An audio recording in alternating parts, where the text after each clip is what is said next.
I think all of these descriptions of what make a password secure are compelling, but how can we go about evaluating or at least quantifying just how secure our password system is or our password policy is so that we can decide maybe in terms of corporate policy, how complicated should these passwords be? How short can they be? How long can they be? Can we at least quantify this so that we're not just making stuff up as we go? And maybe it's a policy that can evolve over time. Well, let me propose that we consider the following. Let me propose that we consider just what's involved in the security of a 4-digit passcode. If you've got an iPhone or an Android phone, odds are you were prompted to create a minimally a 4-digit passcode. A 4-digit passcode. So how secure is that? Well, 4 digits, that's like 0000 through 9999. That's a lot of possibilities. And in fact, I'm hard-pressed to imagine an adversary who's going to type in all of these possibilities trying to get my phone if they swipe it at Starbucks or a restaurant or whenever I'm not noticing. But let's try to quantify this. If you've got 10 possible digits, 0 through 9 for each of those places, that's 10 times 10 times 10 times 10, or of course, 10,000 possibilities. And indeed, 0 through 9999 gives us that same value.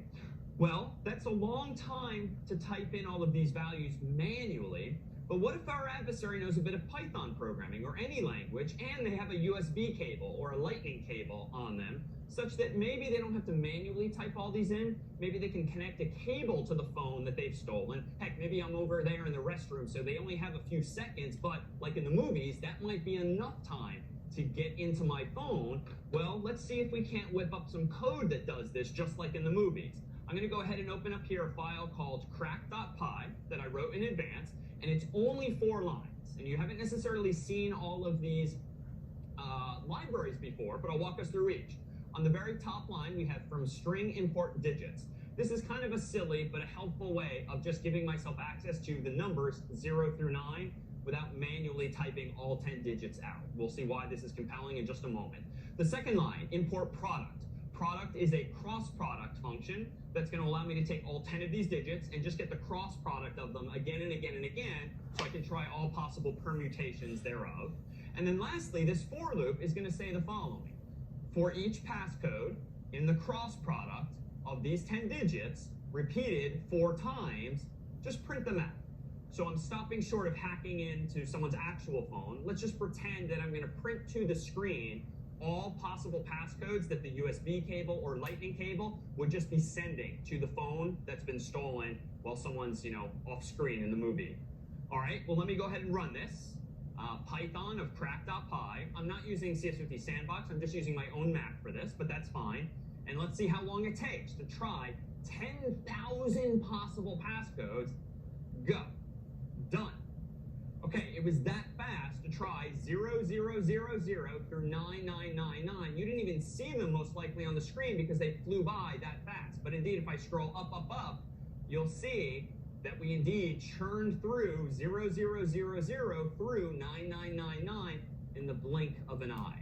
All right, so what would be better than a 4-digit passcode? Well, let me propose, like your own instincts might be, let's at least not do numbers alone. Let's at least introduce letters, like English letters, A through Z, capital or lowercase. How much better is this? Well, there's 26 letters in the alphabet, but if we allow for uppercase and lowercase, that gives us 52 possibilities to the 4th power, because if we still have 4 of them total, that's 52 times 52 times 52 times 52. That's now 7 million possibilities. That's way more than 10,000. So let's write our code to try this, just to do kind of an example of how secure or insecure this would be. So let me go ahead and import not just digits, but letters, otherwise known in programming as ASCII letters.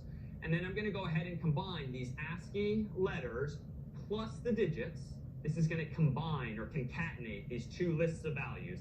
A through Z, capital and lowercase, are on the left.